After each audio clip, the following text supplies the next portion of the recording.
Welcome to the 1905 podcast. Joe and I have been going to Stamford Bridge for over 30 years. For the past 3 years, we've been exchanging voice notes on everything from the highs in Porto to the lows of Potter. Each week, this podcast will take you inside our unfiltered thoughts on all things Chelsea, sharing our view from Gate 13 of the Matthew Harding stand. Let's hit the notes. This week, with the fixture list out, we're talking about Chelsea's start to the season and how important it could be to Maresca. We talk about Todd Boehly and something he predicted 2 years ago, and Joe reveals his favourite ever Chelsea signing. But first, inspired by the summer transfer window and with Chelsea hot on the tails of Michael Olise, we thought it would be fun to talk about the best players that Chelsea nearly signed. So to kick that off, let's start with a guest note from a social media favourite of ours, Chris Wright, aka Chelsea Rewind. Right, Chelsea transfers in the 90s that nearly happened or could have happened. I've been giving some thought to this. What comes to mind, especially, is the summer of 1995, okay? So we all know Ruud Gullit arrived, Mark Hughes, and then later on Dan Petrescu. All wonderful, wonderful signings. Signings that we couldn't believe could possibly happen to Chelsea Football Club. From that same summer, though, I do remember another one that I don't know if it nearly happened, but there was definitely reports about it. Now, I remember, so the summer of 95, I remember being on a family holiday in Mallorca. I was only 13 at the time, sort of round the pool. And you know what it was like in those days, very, very difficult to get an English newspaper. Or if you did manage to get one, it was 2 or 3 days old. And I remember just sort of relaxing around the pool and just seeing a guy across the pool reading a tabloid newspaper. And on the back, it really sort of caught my attention straight away. And it said, in really big sort of letters, big headline on the back page, completely covered it. And it said, Peacock and Rocastle plus £10 million for Matt Le Tissier. And that really, really stuck with me. Obviously, as soon as I saw that, I said to my dad on the sunbed next to me, I said, Dad, we've really got to borrow that guy's newspaper. But yeah, it was sort of really big letters. So Gavin Peacock and David Rocastle plus £10 million for Southampton's Matt Le Tissier. Obviously didn't happen. Le Tissier was a fantastic player and, you know, scoring some unbelievable goals in those sort of like mid-90s at that sort of time. So I don't know how much truth was in that, but that headline really, really sort of grabbed my attention. Okay, so in the 1905 podcast first, Joe and I are actually in person for once. We're actually having a beer to taste the start of the podcast. So cheers, Joe. Cheers, mate. Good to see you. Very good. Absolutely love that from Chris. And I have to say, so Joe and I are going to pick our favourite transfer that wasn't here today. If Chris hadn't said it, then I would have said Le Tissier. And I remember that summer so clearly. I remember a different newspaper story, and it was the back page of The Sun, I think it was, which said, Glenn Hoddle's 3 transfers were going to be the spine, the new spine of Chelsea, Alan Stubbs from Celtic, Paul Gascoigne. Alan Stubbs. Yeah, Paul Gascoigne before he went to Rangers, and Le Tissier at the top. And God, what Le Tissier could have been for us at that time. He just scored about 30 goals for Southampton. It was absolutely incredible. And I think you, Joe, said you heard recently that he confirmed it was real. Yeah, so he was on the Simon Jordan podcast, 3 Up Front, I think it is. And yeah, he spoke quite in detail that Chelsea was certainly one of the clubs. I think Tottenham might have been in there as well, but Chelsea was certainly in the money for it. Incredible. I guess if we had got him in 95, would we still have got Zola 2 years later? Who knows? Well, let's not think about that because I'm taking Zola all day over Le Tissier now. It was a year later, Zola, actually, November. So yeah, we wouldn't have got Zola. There's always a positive for these signings that don't come off. Absolutely. Okay, so Joe, who is your signing that we didn't get? Oh, it was easy for me. It was Sergio Aguero. We nearly signed him we were linked with him in 2009. We chased him for a year. When he scored 2 goals against us in the group stages of the Champions League, And Lampard had recently come out and said this, and he also told Aguero himself in person when he played for City in that 18 months towards the end of his career, that basically they went to Roman and said, you need to go and sign this guy. We obviously knew his name, but you need to go and sign him. He's going to be the new Messi, Drogba, whatever you want to call it. And they just basically said, oh, yeah. I think they probably thought that they might get him anyway because Chelsea were buying quite a lot of talent at the time. And then Man City came in with their money 2 years later, and the rest is history. So, yeah, that one guts me, to be honest. I mean, he only scored about 200 goals for Man City. It was between 200 and 500 goals. I mean, what's that? And I guess Chelsea would have got Torres instead, really, about a year or so later. And we were both really excited about that one, if I remember. But yeah, incredible. Aguero would have been the one for me, definitely. And talking of Lampard, he, of course, recently came out and said that when he was manager of Chelsea, he also recommended a player to the board that you were obsessed with at the time. I was obsessed with, yeah. Who's that? Oh, a young lad, Jude Bellingham. Oh, right. What's he doing now? Is he doing well? I'm not. Well, he does a little bit, Division 1, absolutely couldn't believe it. I said this we have a WhatsApp group, don't we? And I said this multiple times. Chelsea need to go and get Bellingham. And we never did. And then he was thinking with Liverpool for ages. Luckily, he didn't go there. I suppose if he could have gone anywhere, Real Madrid was the place to go. Yeah, he might not have got him. Okay, so my one was not long after Aguero, actually. It's a similar era. But I'm going to go 2011. Chelsea looking for a new midfielder and looking local.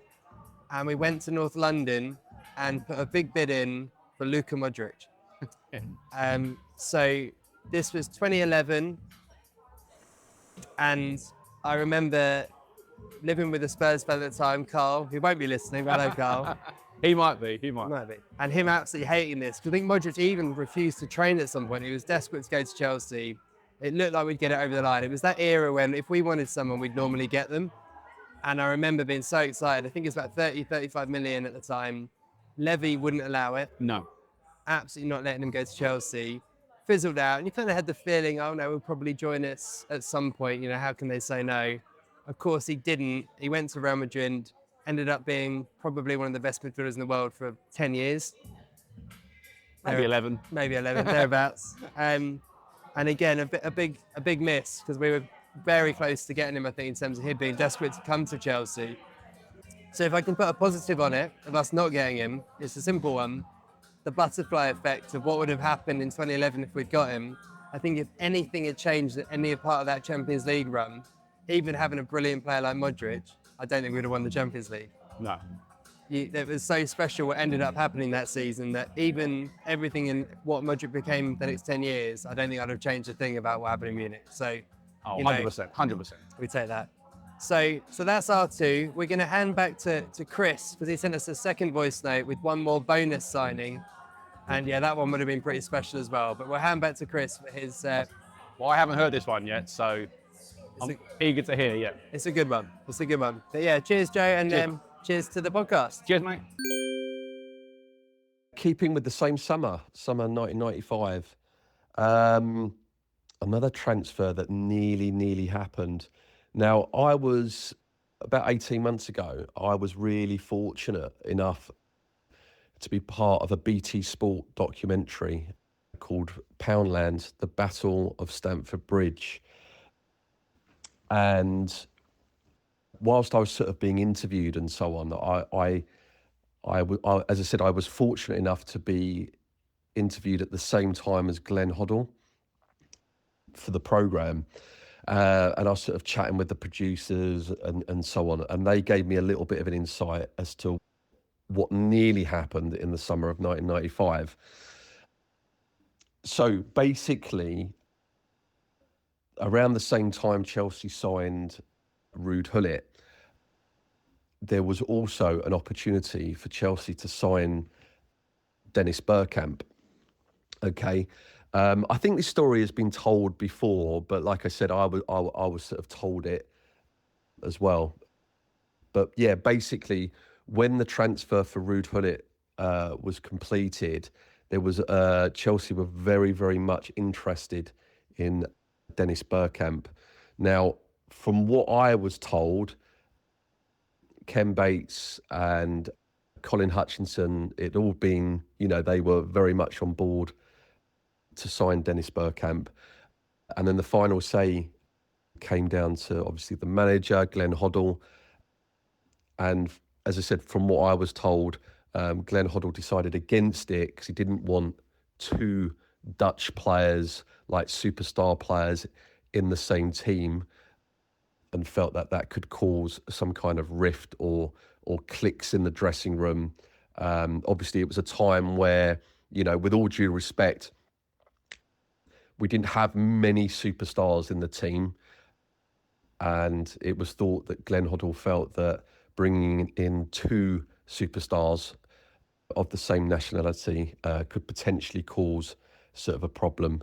Now, as I said, I think this has been reported before, but obviously, as we know, Dennis Bergkamp went on to Arsenal, and as gutting as it was, I think we can all agree that again, he was an absolutely fantastic player. But as I said, from what I was told, and it's been reported before, but I think there was a very, very, very good chance at that time that Chelsea could have signed Dennis Bergkamp, and I think it was for around about £7 million.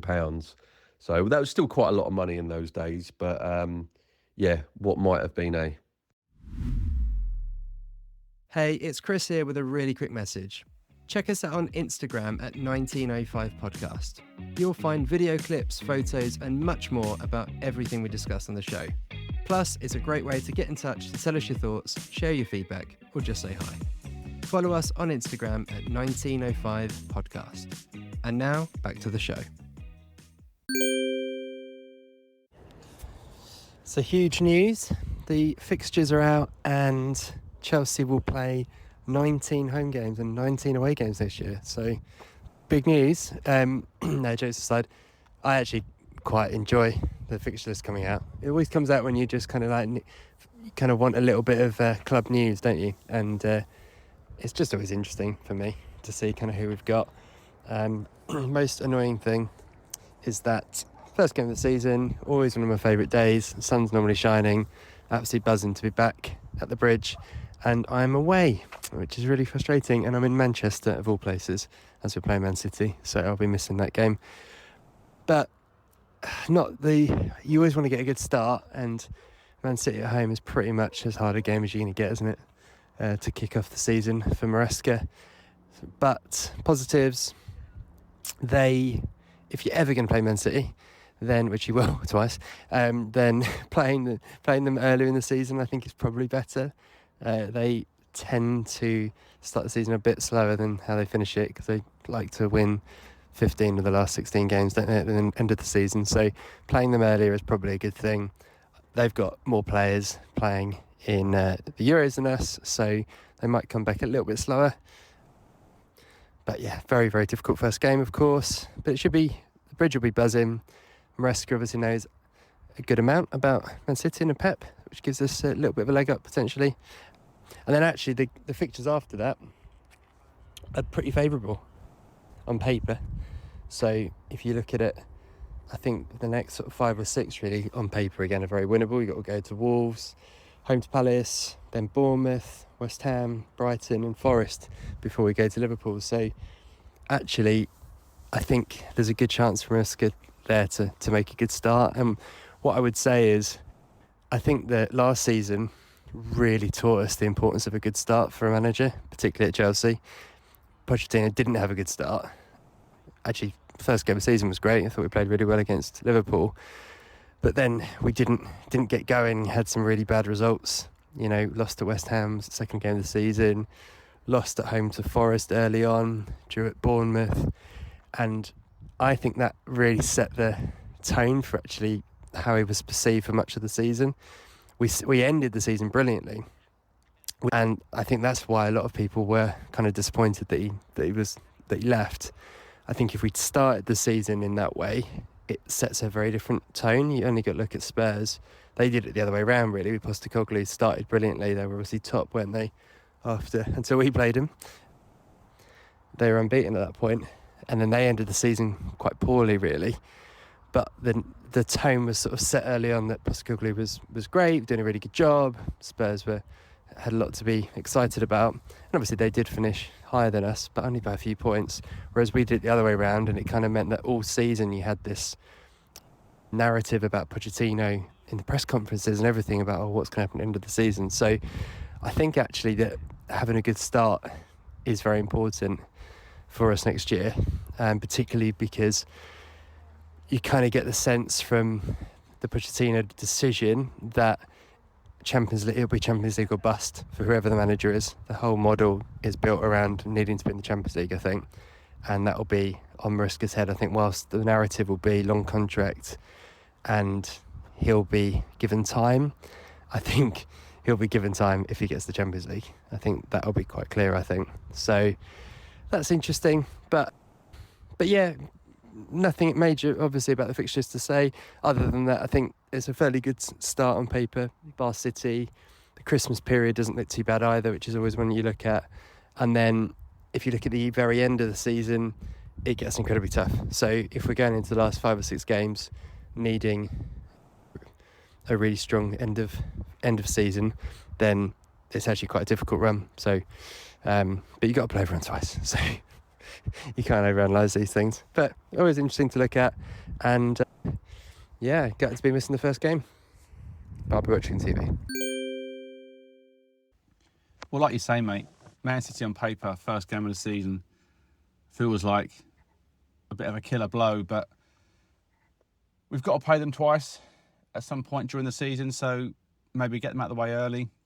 Plus, like you said, there's a chance that we catch them a little bit cold on the opening day, and it's a good chance for us to put a bit of a marker down and see where we are.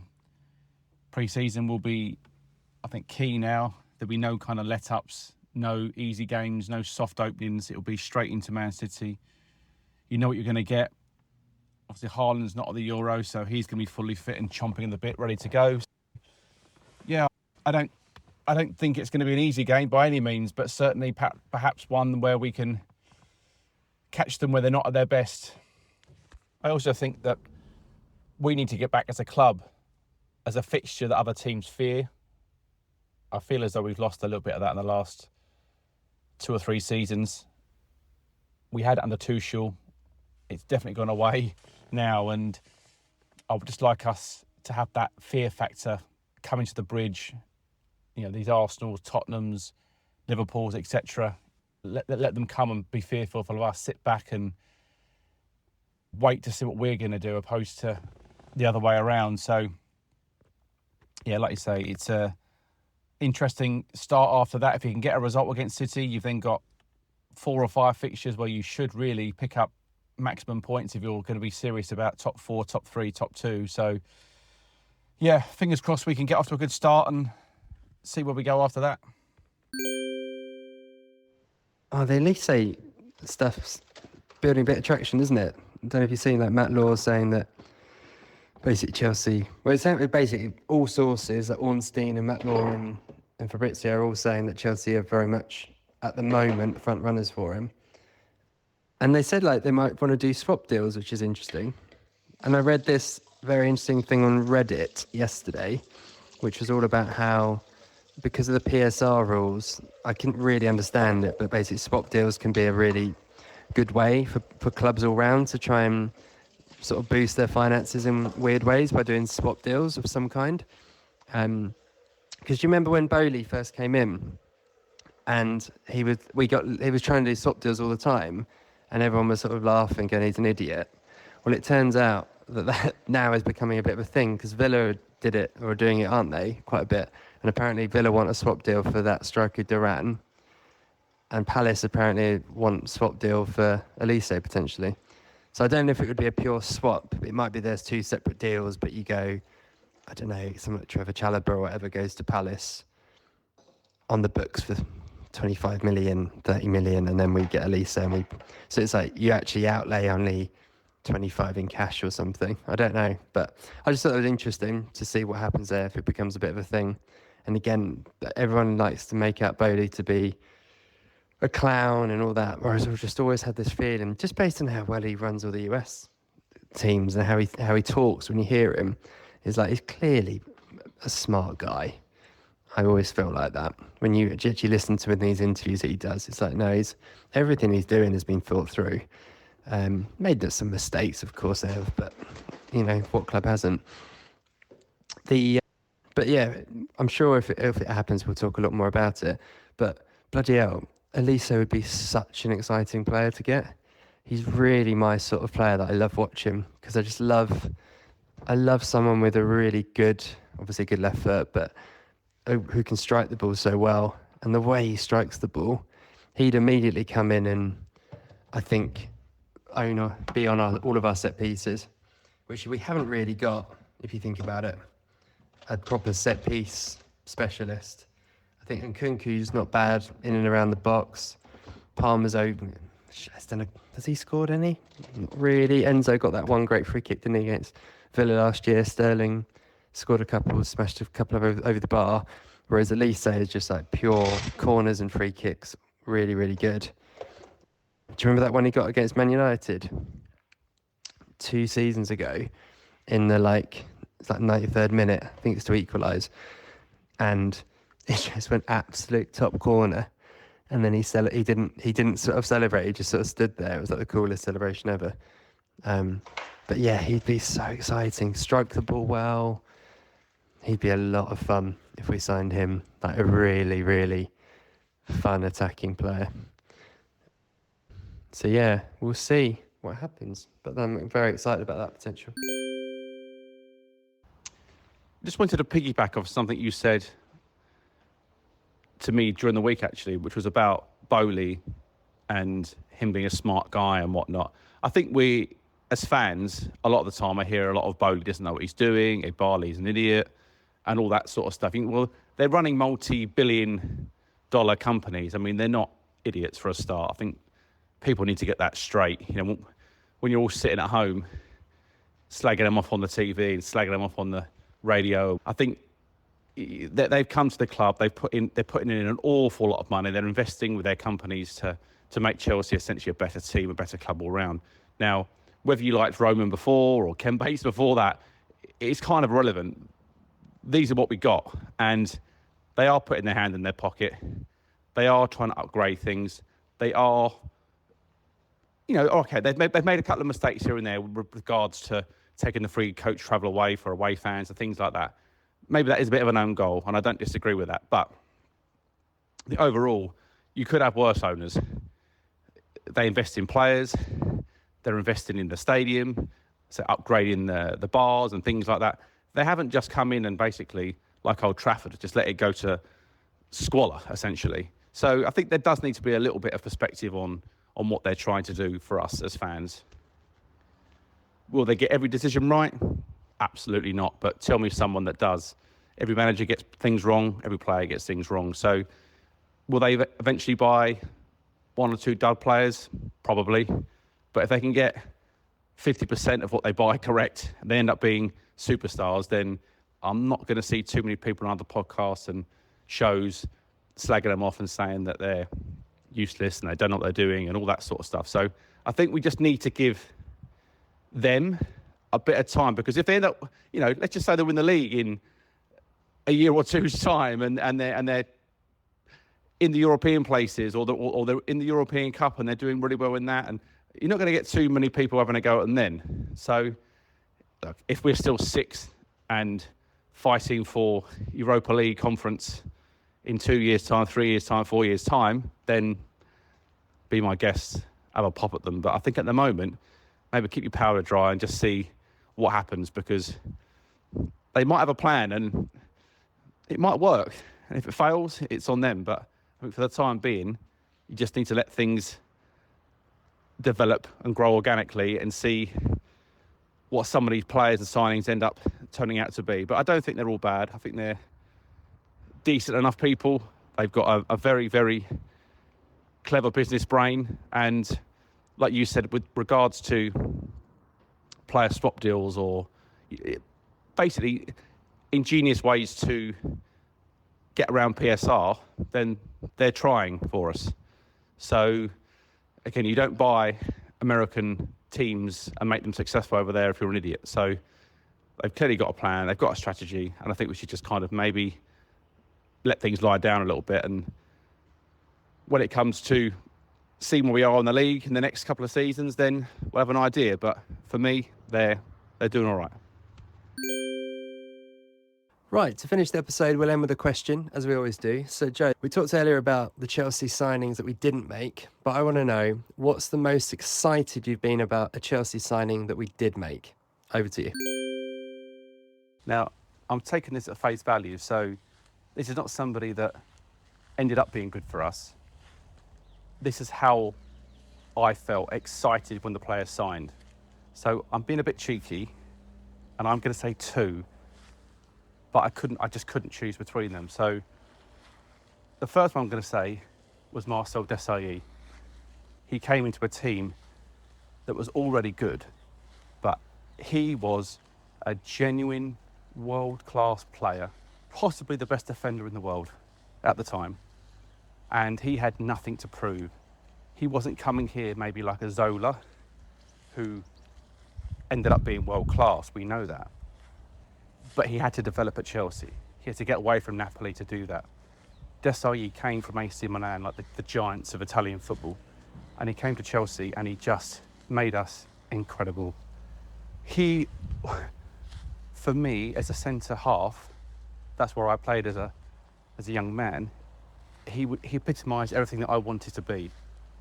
Man-mountain, a leader, strong in the tackle, great in the air, good pass for the ball. He had everything. And when I look at the team he played in, if you go back to this team here, it was Dan Petrescu and Melchior, Leboeuf, Desailly, John Terry, Lasso, Babillaro, Deschamps, Jody Morris, Gus Poyet, Dennis Wise, Di Matteo, Zola, Tora Flo, and who could forget George Weah on loan at the end of that season. It really was mind-blowing. And the football that we played was just like nothing I'd ever seen. This was a complete team. And I know they didn't go on to win the Premier League. They should have done probably at some point. And obviously I'm forgetting, who could forget Chris Sutton? The £10 million man, the forgotten man. The man that didn't do a thing for us, but talks a lot of weird and wonderful stuff on the TV nowadays. But I just feel sad for anybody that never got the chance to see this team perform, because it really was something of beauty. It was just pure enjoyment. And people nowadays they'll remember the Hazards and they'll remember the Drogba's, and they were great times. But this was, when I look back, one of the true reasons why Chelsea made me happy, made me smile, made me want to go every week. So I had to pick Desailly. And my second person, I just couldn't leave him out. It was obviously Rude's revolution. It was Mr. Hullet himself. I mean, if you tried to list this man's honours, I'd be here all day. Everything from Ballon d'Ors, Italian Cups, European Championships. The list goes on and on and on. And he ended up coming to Chelsea and actually winning a trophy. He won the FA Cup in '97, which was fantastic. But he came from one of the most destructive AC Milan sides anyone's ever seen. An all-time great team. And he was just an absolute man-mountain. I can remember watching from the West Stand on the concrete slabs back in the day and things like that, where just watching out and just looking, he's about 7 foot tall. And he just had this presence about him that anything he touched just seemed to turn to gold. He had so much time and space, and no one seemed to go near him. They were just like petrified. They didn't want him basically, knocking the ball around them and pinging a ball 50 yards to feet, which he did 15 times a game. He was just unbelievable. Absolutely. What he did for Chelsea is just completely immeasurable. He didn't need to come and play for us at the time, but obviously Hoddle, fantastic from him to get a signing like that to come to the club, because without Hoddle, in fairness, he probably wouldn't have come. But he was just so graceful, and he played with a swagger, but a real steely purpose as well. He didn't just come for a payday. And the same with Desailly, by the way. They came to win, they came to play. I just remember how he would caress the ball. He like almost kissed the ball with his feet. And like I say, whenever anyone tried to come close to him, he just seemed to have this like 3-metre presence around him, like a force field that no one could ever get the ball off of him. He was a guy that completely changed the culture and style of Chelsea Football Club. Hoddle did it in sort of small snippets, you could argue, but Hullet was the one that really made everything tick. He made everything possible. He made the supporters, young and old, just feel as though we could win anything at any time. There was a game, it was a pre-season friendly. We played Gillingham, I think it was. And like 10,000 people came out to watch Hullet. I think he only played a few minutes of the game. He came on at the end. I remember their chairman talking about him and, just thanking him for coming down and giving Gillingham the opportunity to see him play, because that's what this man did to people. He was just a freak. He was an absolute world-class player. The likes that we'd never seen in this country before, really. He had real aura, real presence around him. I mean, he was a real gentleman on and off the field. People, competitors essentially, were wanting to swap shirts with him before and after the game, practically. It was absolutely wonderful. And what Ruud did for us as a player, as a manager, I'll never forget. And when you hear about him, when he does interviews now, he always talks about Chelsea in the most positive way. He's never, ever, ever, bad-mouthing us or kind of just generally putting the club down. He's always very positive. He's always very positive of the time he had at Chelsea. I think he really touched him. He's talked about in the past about how London gave him the freedom that Milan didn't, because everyone knew him in Milan. He didn't have that place where he could just go for a coffee or a walk around the park, whereas London did give him that. And I think he talks about in interviews with other people that that's like his happy place. But yeah, overall, I think I couldn't really separate the two. And I think Marcel Desailly and Ruud Hullet, for different reasons, slightly. But for me, they are the two players that I would have to choose. I'm sorry I had to pick two, but one just seemed one too few. But yeah, mate, I really enjoyed doing that. But yeah, and I'll speak to you soon. Cheers, dude.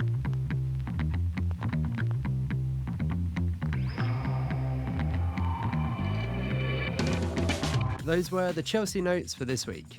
If you enjoyed the podcast, do us a favour and share it with a fellow Blue. And we'd love to hear your thoughts, so leave us a review wherever you're listening. Wherever you may be, stay carefree, and remember, every little thing's gonna be alright.